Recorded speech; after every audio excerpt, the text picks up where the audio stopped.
Bouclier tarifaire, créé par le gouvernement, ajoute annuellement 480 millions d'euros à la dette publique de l'État français, qui est déjà colossale.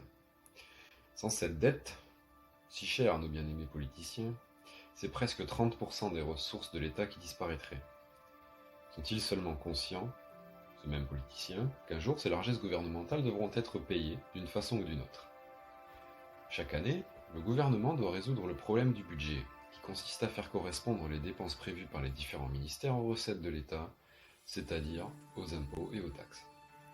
Cependant, depuis plus de 40 ans, et face à la difficulté d'équilibrer ses comptes, le gouvernement a recours au crédit. Problème, le crédit provisoire est devenu permanent, et la partie des dépenses non couvertes par les recettes a augmenté massivement. Actuellement, une agence appelée France Trésor emprunte à 10 ans pour rembourser les emprunts antérieurs qui arrivent à échéance. Cette opération, appelée cavalerie bancaire, est une véritable escroquerie financière. Elle est évidemment interdite pour les personnes physiques ou morales, mais est couramment utilisée par certains gouvernements afin de pouvoir dépenser plus que ce que les impôts et taxes leur rapportent.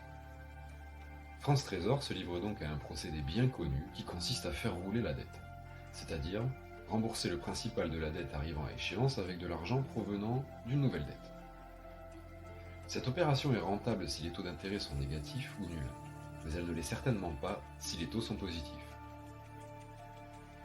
En réponse à la forte hausse des prix de l'énergie, le gouvernement français a décidé de payer une partie du coût de la consommation d'électricité, de gaz et de carburant pour les consommateurs français. Il a appelé cette opération le bouclier tarifaire, donnant ainsi l'impression aux Français qu'ils sont protégés par ce dispositif. L'opération a déjà coûté 24 milliards sur un an. Cela représente 360 euros par Français et près de 1000 euros par famille. Comme le gouvernement n'a pas les moyens de payer cela, il emprunte, bien sûr.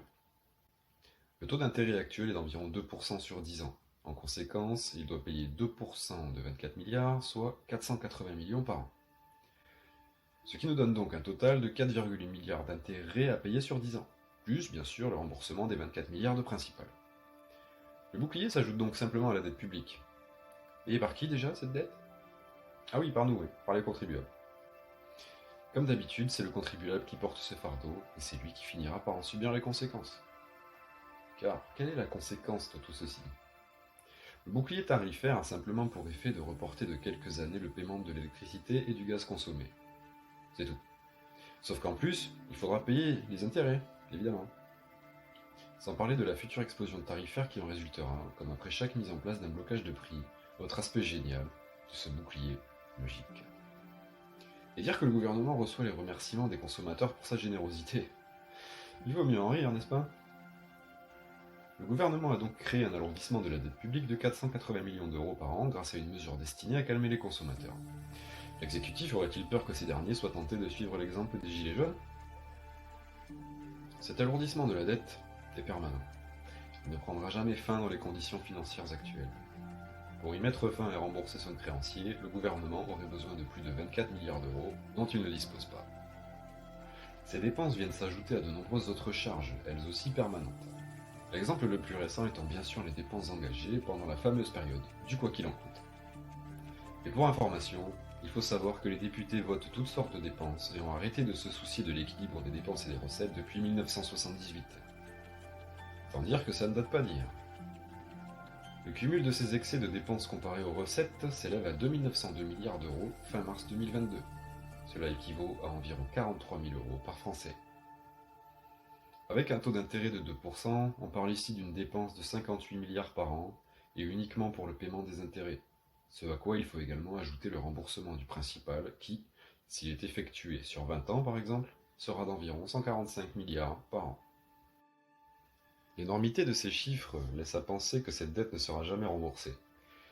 Mais quelles seraient alors les conséquences de cette défection?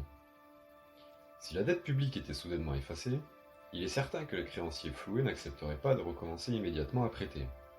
Si personne ne veut plus prêter, les ressources du gouvernement seront brutalement réduites du montant habituel du déficit budgétaire, soit environ 154 milliards d'euros. Cela représenterait un trou de presque 30% dans le budget de l'État. Et oui, rien que ça. Le problème semble si dépourvu de solution qu'il ne fait aucun doute que le gouvernement ne se mettra jamais volontairement dans une telle situation. Ceci dit, le jour où la crise éclatera et que les taux d'emprunt augmenteront brusquement, Je vous laisse imaginer l'impact sur le fonctionnement de l'administration et sur les salaires des fonctionnaires. Espérons qu'à ce moment-là, les Français arrêteront enfin de se tourner vers l'État et qu'ils se mettent au contraire à se poser des questions à son sujet. Moins d'interventionnisme et un virage à 180 degrés vers une économie réellement libérale ne serait pas de refus. Ouais, je sais. On peut toujours rêver. Ça fait pas de mal.